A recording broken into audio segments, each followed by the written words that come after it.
Center this Saturday, 14th September. My name is Edmond Nyabola, and these are some of the stories making headlines at this hour. And we begin with a developing story, actually. Police have arrested Peter Karanja, the former husband of Gilgil Member of Parliament Martha Wangari, over links to the cold-blood murder of Dutch tycoon Tob Cohen. Karanja was taken into custody hours after detectives found Cohen's body stuffed inside an underground water tank in his Kitisuru residence on Friday afternoon. DCI Director George Kinoti confirmed that two suspects, including Cohen's estranged wife Sarah Wairimu Kamodo, will be charged over the murder. DCI detectives attached to the Special Crimes and Homicide Divisions will be investigating M-Pesa transactions and all other communication avenues between Wairimu and Karanja leading up to Cohen's death. Wairimu has since been detained at the Langata Women's Prison, with the case against her set to be mentioned on Monday, the 16th of 2019. One of our reporters is out on that story and will be joining her in a short while. But before that, the Independent Policing Oversight Authority has started investigating the circumstances under which a 2-year-old was shot dead in Kahawa West last week. Locals say the child was shot during a bribery dispute between police officers and Changa brewers. Vincent Udur is at Kahawa West, where IPOA is visiting the family of the child, and now joins us with an update. Vincent, what are you learning about this story?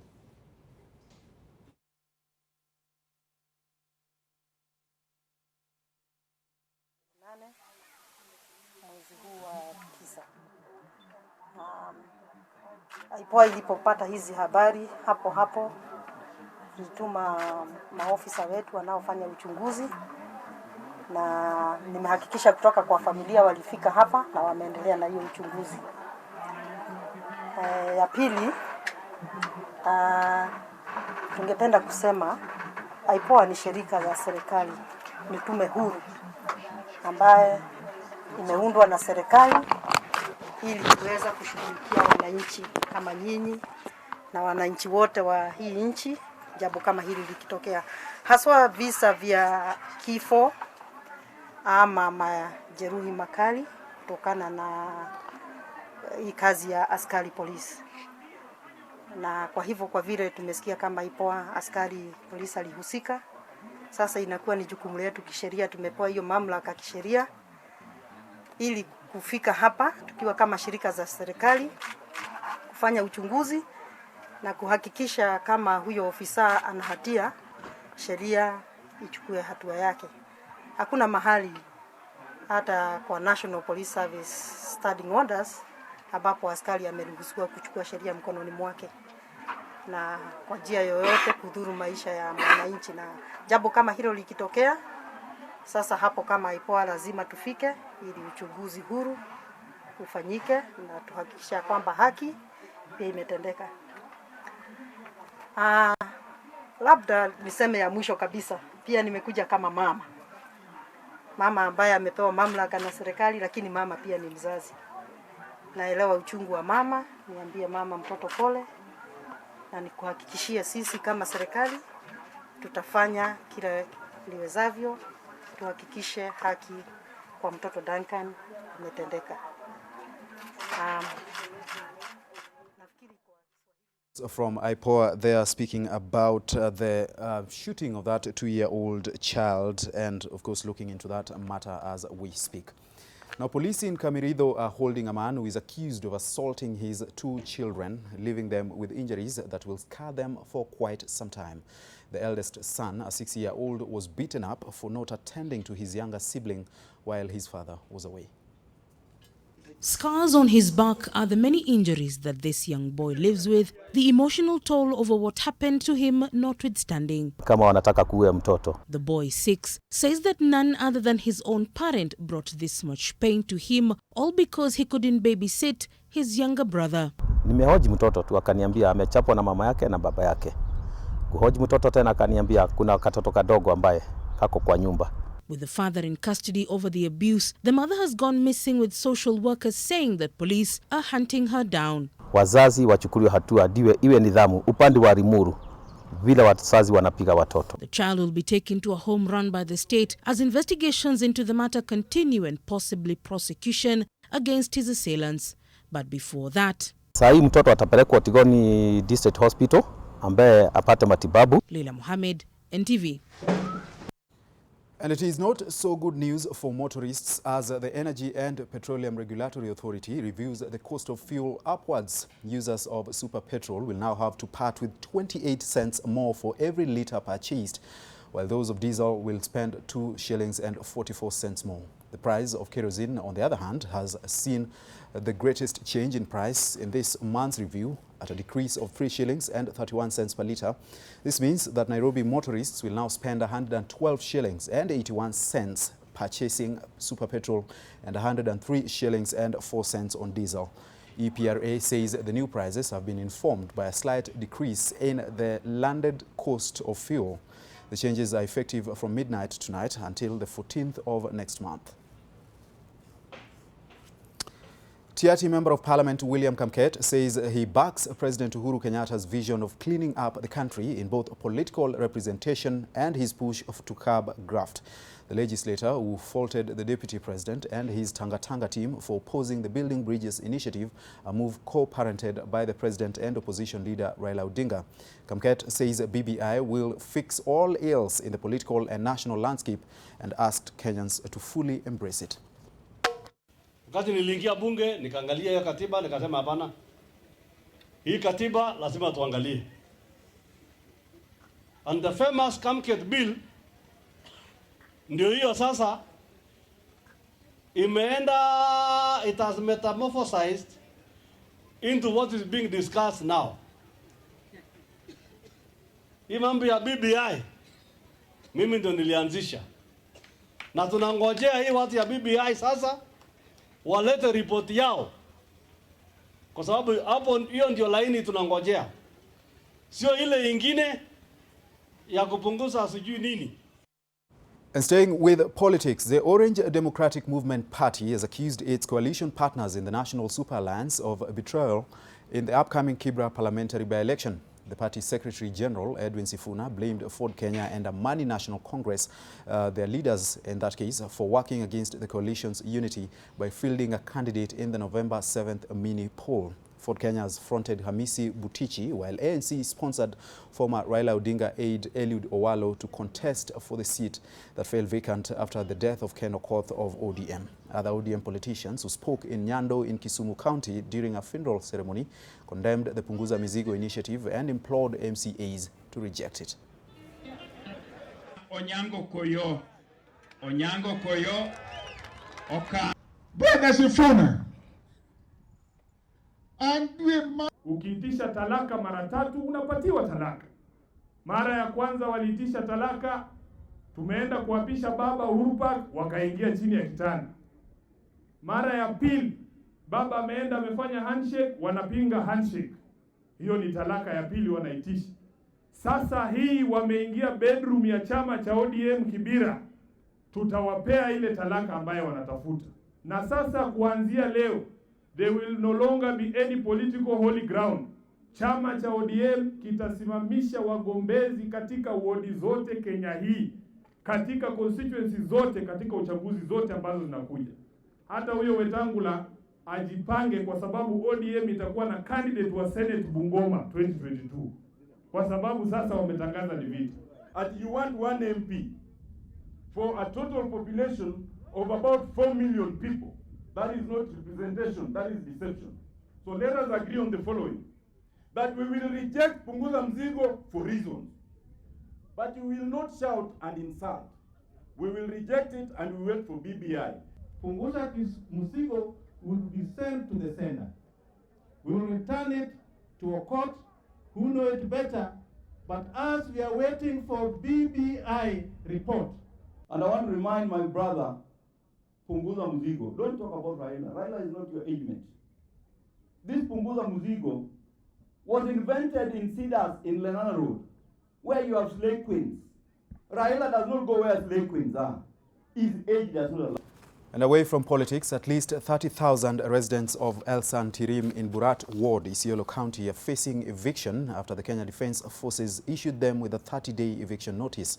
The State Department of Defence says the continued illegal occupation of the land in question is affecting training activities of KDF soldiers and also poses danger to the members of the public as a result of explosives used in training. The County Commissioner has asked genuine landowners to file their complaints within 30 days, for there will be a forceful eviction after the given period. Residents say they have lived in the piece of land since 1960 and that KDF can only claim up to 100 acres and not the entire 10,000 as the KDF is demanding.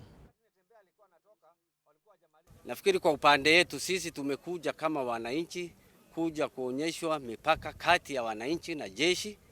Ni kama jeshi wanataka kusongesha mipaka yao. Kwa hivyo tafadhali, mimi sioni kama ni raia wa kawaida naambiwa ondoka. Ni jeshi waondoke, hata watupatie hiyo manyumba yao kama msaada, tuweke madawa ikuwe hospitali na tufanye miradi mingine. Kwa sababu hata sisi tuliwapatia muda na wakapata mahali pa kukaa na wakafanya kazi yao na miradi yao ya kijeshi. So mimi nimekuja hapa kama dio yenu kueleza kwamba kwa niaba ya County Commissioner na hiyo notice tunawapatia leo nikiwasomea kwamba wale ambao wako ndani ya shamba hili ambazo zimeleta shida ambayo barua ndio imekuja officially kwamba mko ndani, vyeti vyao wako navyo. Unless kama uko na vyeti yako ama cheti chako cha kuonyesha kwamba uko na shamba hapa, apart from hii, utaenda utarudika kwamba sema mbona mnasema ni hiyo na ndio hii. So map mtaenda muonyesho. So mnapatiwa siku 30. A woman in her late 20s has been arrested in Machakos town for allegedly neglecting her 3 children. The children aged 6, 4 and 1 year old are said to have been locked up in a single-room house in Isili Estate, Machakos town. Neighbors say the woman has a habit of abandoning her children and sometimes she may disappear for 5 days, leaving the children crying for help inside the house. Police officers arrested her on Friday. She's now to be held for questioning at Machakos police station. Hatufanyi kesi hapa.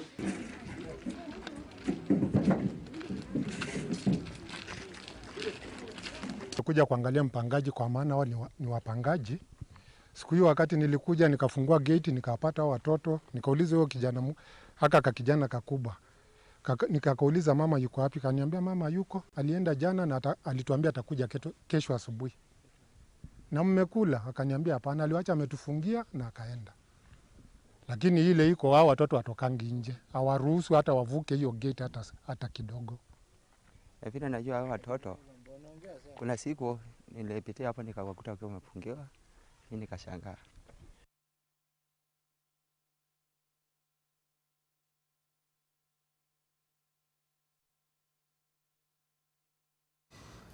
Let's take you back to our top story that we told you about, and police have arrested Peter Karanja, the former husband of Gilgil Member of Parliament Martha Wangari, over links to the cold-blood murder of Dutch tycoon Tob Cohen.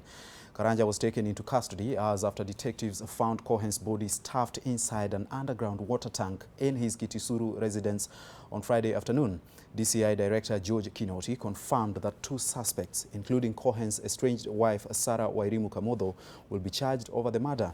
DCI detectives attached to the Special Crimes and Homicide Divisions will be investigating M-Pesa transactions and all other communication between Wairimu and Karanja leading up to Cohen's death. And now joining us live on location is Mel Miendo, who's following up on that case. Mel, what are you learning about this? Edmond, we've reached here a few minutes ago. This is the residence of the late Tob Cohen, who was found here in Kitisuru. This is his home, and as you know, this has been an active crime scene. But as of now, there's not much that's going on right here. I've tried to talk to some of the people who are inside there. I am aware that there are still some police officers here. We've seen some, but of course, they're not allowing us inside this gate as of now, and even as the media. But we've tried to just check, and I've also talked to perhaps probably he's one of the workers who is here in the Kitisuru residence, and he has told me that as of now they have just been talking to police officers, but there's not many people who are here right now, and so he has just informed us that it's only the police officers who are here plus those workers.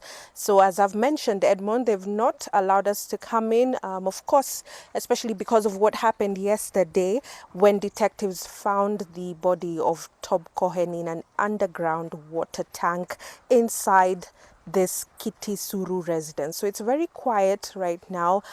We have tried to also just get more information from those who are inside, but we understand it's a court case, and so we may not really get as much information as we want. But as you've mentioned in the story that you've just read, Edmond, is that Peter Karanja is one of the suspects who is currently in custody together with Sarah Wairimo, and that case will be mentioned on Monday. Remember, yesterday, DCI Director George Kinoti spoke about suspects who will be charged for murder. He was not very open with regards to what the issues will be and how the investigators will be looking at it together with the prosecutors. But of course, we do know that there are other suspects, not just Peter Karanja and Sarah Wairimo. But of course, this is an issue that has raised a lot of debate online, and also with people speaking after the story from yesterday as the media ran it. And many issues are coming out. But of course, Edmond, we cannot really touch on these issues because it's a court case, as I've mentioned. And so we will probably have to wait to see what will happen on Monday. As of now, as you see, very quiet here in Kitisuru.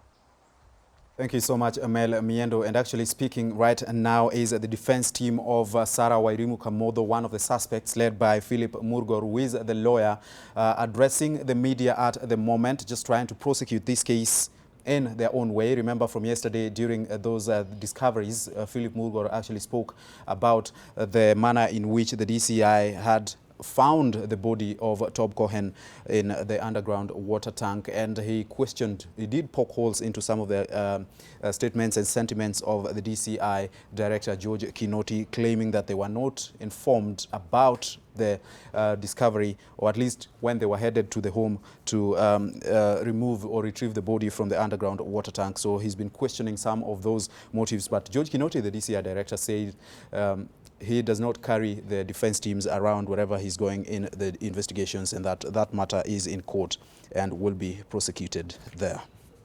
But away from that, the Kenya Tea Development Agency has told tea farmers to expect a 30% decline in this year's bonus payments as tea prices hit a 10-year low. The chairman, Peter Kanyago, while speaking at the Nyeri Agricultural Show, said that global trends have influenced the prices of tea in the country, and this has hit even global tea giants. Kanyago further said that the agency is working to popularize orthodox and specialty teas because they attract higher prices and have a demand in the market. Prices at the Mombasa tea auction have started to improve as KTDA is optimistic of improved returns by the end of the year.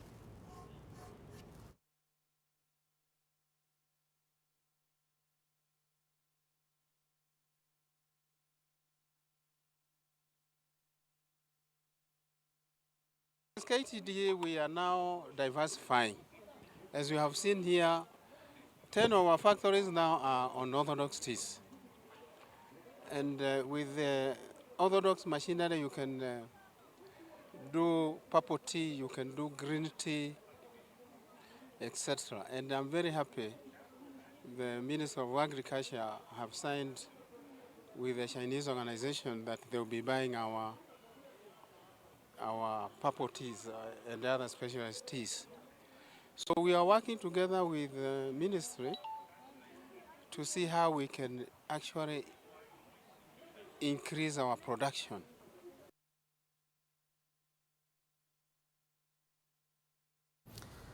Now, this year's Mashujaa Day celebrations will be hosted in Mombasa County at the Mama Ngina Drive Waterfront Park. Principal Secretary for Interior Karanja Kibicho says it is important to involve the coast region in the historical event. At least 40,000 people are expected to attend the event, which is also expected to boost tourism at the coast. Mombasa County will be the 6th county to host the national celebrations after Meru County, Nakuru, Machakos, Kakamega and Narok.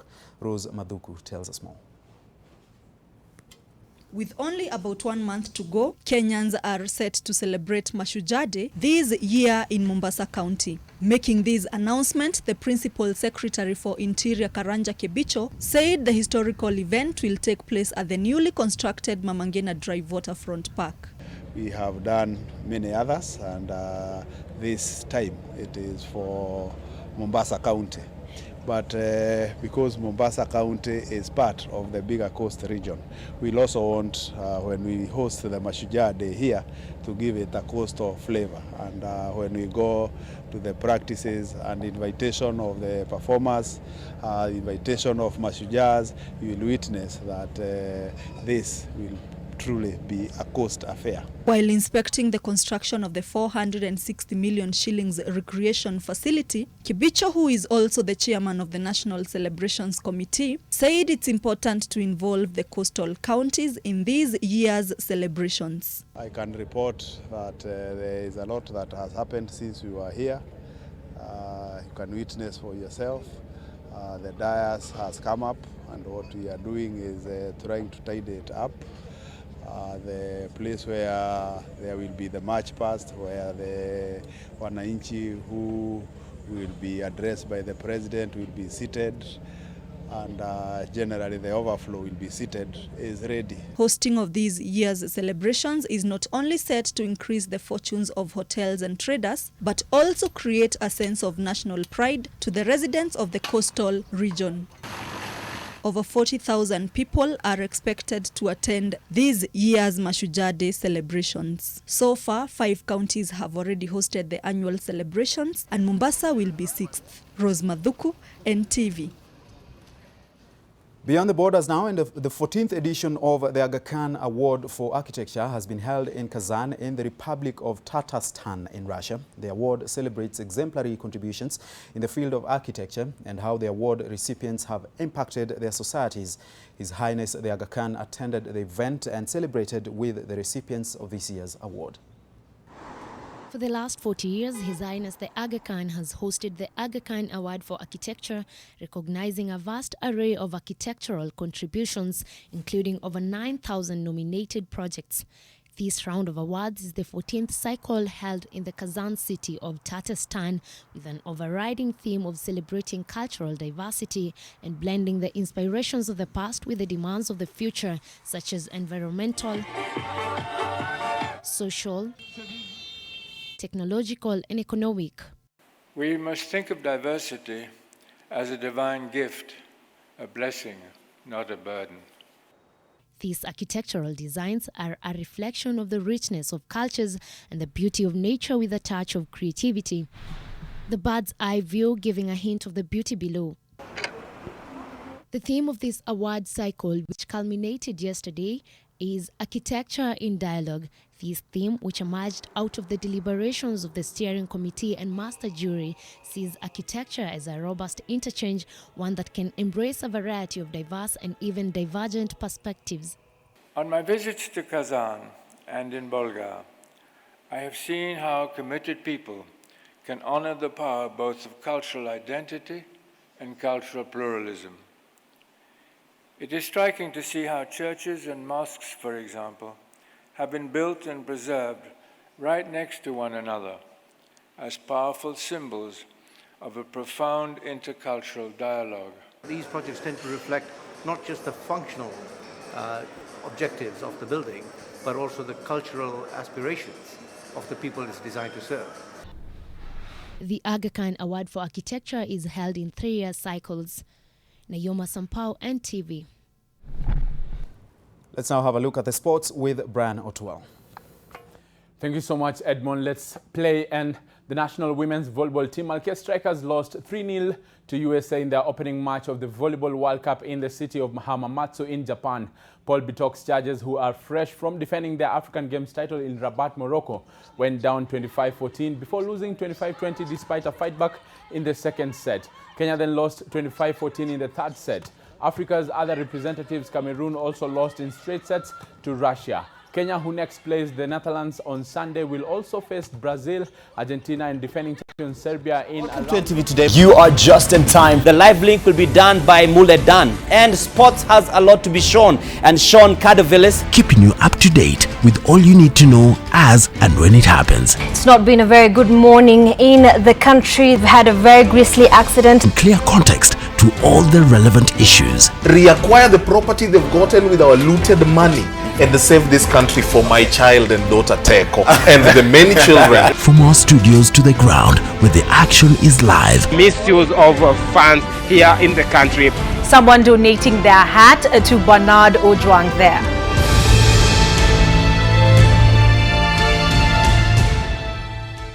welcome to NTV today. You are just in time. The live link will be done by Muledan. Nairobi. Congolese striker Yema Mwana, the team's top scorer in the Kenyan Premier League last season with 12 goals, has been declared fit and ready for the clash. The team brought in Burundian custodian Justin Dukumana after the departure of Farouk Shikalo, but he can only be available if Bandari get to the group stages.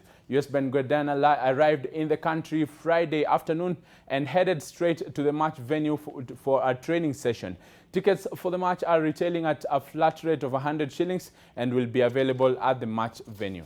Wamejiamini kwamba sasa kumbe tunaweza. Ni muhimu sana kusonga mbele, sio kwa Bandari tu bali pia kwa timu kama vijana wenyewe, kwa sababu inakufungulia uwanja wa mpira, because unapocheza katika Confederation Cup market yako inaenda juu, unaonekana na scouts wengi, unaonekana na clubs nyingi. So ni kubwa sana tuingie kwenye group stage, kwa sababu hiyo itafungua maisha yao na itakuwa jambo moja kubwa sana kwanza kwa mpira ya Kenya. Vile vile hata Gor Mahia wakifaulu inakuwa ni nzuri, ni jambo kubwa sana katika mpira wa Kenya. Wakenya opponent wenyewe hatujawahi jua vile wanacheza, lakini tu YouTube yani tuone vile wanacheza, lakini ni mtu ya kugonga, so tushajipanga vile tutahandle hiyo kesi, lakini ya muhimu ni ushindi nyumbani.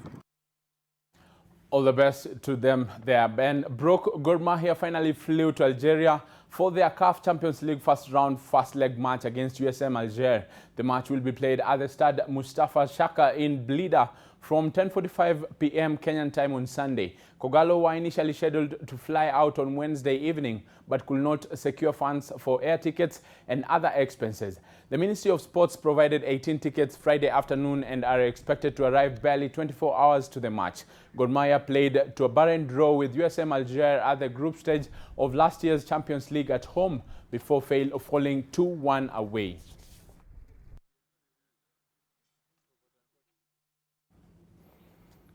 And there are 7 matches lined up this weekend across the country as the Kenyan Premier League enters match day 2 following the international break last weekend. Record champions Gor Mahia and SportPesa Shield holders Bandari will be out of action due to continental assignments. Ulinzi Stars and KCB, who were victorious in the opening round, will look to pick maximum points and temporarily go top of the standings. Meanwhile, newly promoted sides Wazito and Kisumu All-Stars will go in search for their first wins of the season. On Saturday, KCB host Kisumu All-Stars, Nzoia Sugar clash with Sony Sugar, Tusker play Mathare United, Ulinzi Stars face Sofapaka, Posta Rangers host Kakamega Homeboys, and Wazito travel to Western Stima.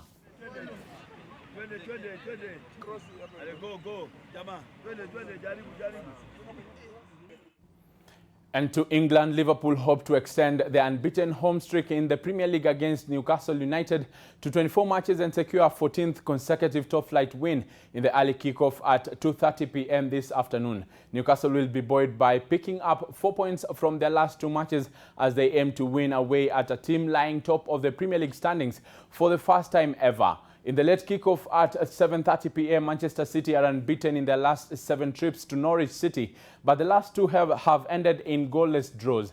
In the 5 p.m. matches, Manchester United host high-flying Leicester City, Tottenham Hotspurs clash with Crystal Palace, Chelsea travel to Wolves, Sheffield United face Southampton, and Brighton play Burnley.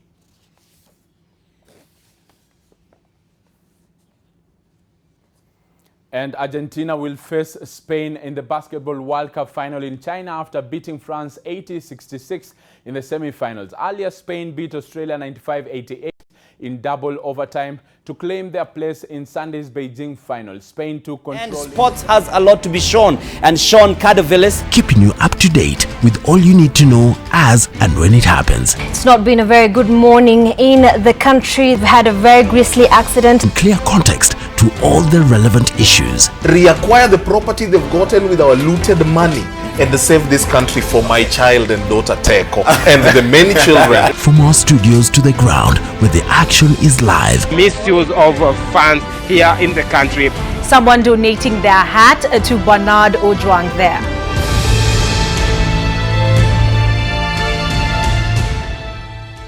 Welcome to NTV Today. You are just in time. The live link will be done by Dan, and sports has a lot to be shown, and Sean Cardovillis keeping you up to date with all you need to know as and when it happens. It's not been a very good morning in the country. We've had a very grisly accident. In clear context to all the relevant issues. Reacquire the property they've gotten with our looted money and save this country for my child and daughter Teko and the many children. From our studios to the ground where the action is live. Misuse of funds here in the country.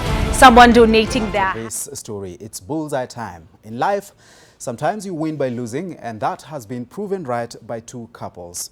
It was a week of exchanges amid changing political tactics and style. And as Emmanuel Juma now reports on Bullseye, when it comes to pledging loyalty, no one beats the members of Kisumu County Assembly. Take a look.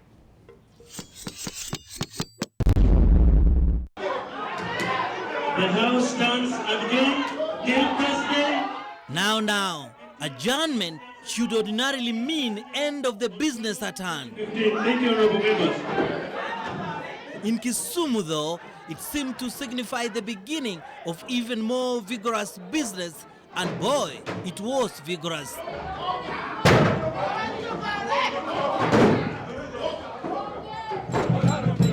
Outside, bare-chested men were also doing their business. Who are they? Energetic Youth Kisumu County. Back to the assembly, it had heated up. Officer down. And another was already bearing the scars of battle. See the limb? But there was no respite. Wow, I'm shaking. And guess what the man receiving the hot coffee is called? Kapesa. He of the little money. Doesn't anybody care? We don't want to care, and we don't care what is tall. Yes. We were not there with him. Yes. Iwinja. Awinji, we hear you. The man serving the coffee is called Seth Kanga, aka Adui Nyang, meaning the enemy crocodile. Yes, he had an enemy in Kapesa. You remember this one, I'm sure, but it pales in comparison to this. And who was slapping who here? Commander, the Kieleweke commander, appears to have met his match in one Dede Nyoro. I learned the pronunciation from a Moranga journalist. Was Commander Twangwad? Yeye mwenyewe alituambia ni watangatanga. Wacha watu waache hiyo matusi ndogo ndogo ya kuita watu sijui tangatanga. Kila mtu anatangatanga. Hiyo ni kutangatanga ya maendeleo. Kwa hivyo ukisikia tangatanga, kuja tutangatenge pamoja. And the refrain to that song is Kitaeleweka, whatever that means. But here was something with meaning. The son of the living God. And it will be written that from a horn emerged the oil that anointed the son of Seikuru. Vile tumeogea mafuta hapa ni waziwazi. Just call him Saint Stephen. And even though he now has a prezo in his house, he still wants the job. Kama nimemwagiwa mafuta leo, sitaki kuharibu. Mbele ni sawa, ama sivyo? Oil for Steve and skins and oil for Gidi. He's now an elder. So Let's hear how the elders speak. Pinge. It's all about fishing. Omwami Musalia aje aungane na timu hii tuende pamoja. Anataka tushirikiane na yeye.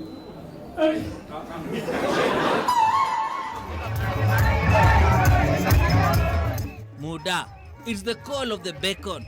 Can you resist it? Unajua kuna watu wenye ujuzi wa kuunda serikali. Kuna wengine wa ujuzi wa kuunda upinzani. Sasa mtajiamulia. Surprised maybe, but nothing as surprising as the tale of the Busia couples exchange. Love is growing here as Christopher Abuire explores his new bride, Lilian Weta. Kidogo nikaona mwanamke ameingia amevaa jaketi yake. Amepepa ananiambia we mama na kuambia unipe nafasi kuanzia sasa hii nyumba ni yangu. Then came the words that indicated it was over. Akaniambia nakutuma sasa hii uende utafute mwanaume mwenye huyu bibi mwenye nataka uende mwelekea. Nikamuuliza nikimpata nikimwelekea utanungunika? Nimekwambia enda. Nikamwambia sawa. Abuire, you had a wife previously. So umefukuzwa na mimi simenyang'anywa Sasa kilio kwa wabaya wawili wapatane, wazuri wawili wafanye nini? Pia waishi pamoja. And along came Weta. And are you happy, Abuire?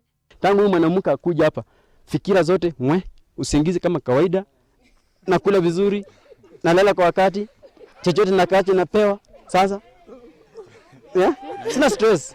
Anything to add? Baina ya mimi na yule kijana kwenye mwenye atalia, mwingine atalos, mwingine apate faida. Na sasa ndio ilivyo. The person likely to regret is this young man, Kevin Baraza. Wacha akae huko, mimi nikae na huyu. Si ni kama exchange. What do the people think? Hiyo mimi napongeza kwa sababu yeye alitangulia kuchukua wa huyu na huyu pia achukue wake. Mimi siwezi kubadilishwa kwa mwanamume mwenye sipendi. Unawezaje kuchukua bwana mnabadilishana? Kwani mulianzana mapenzi siku gani? Na surely mtu anaweza kulea mtoto ambaye sio wake. Ukipenda ng'ombe unachukua mpaka ndama zake mpaka kamba. Busia has done it again. Emmanuel Juma, Bullseye, NTV.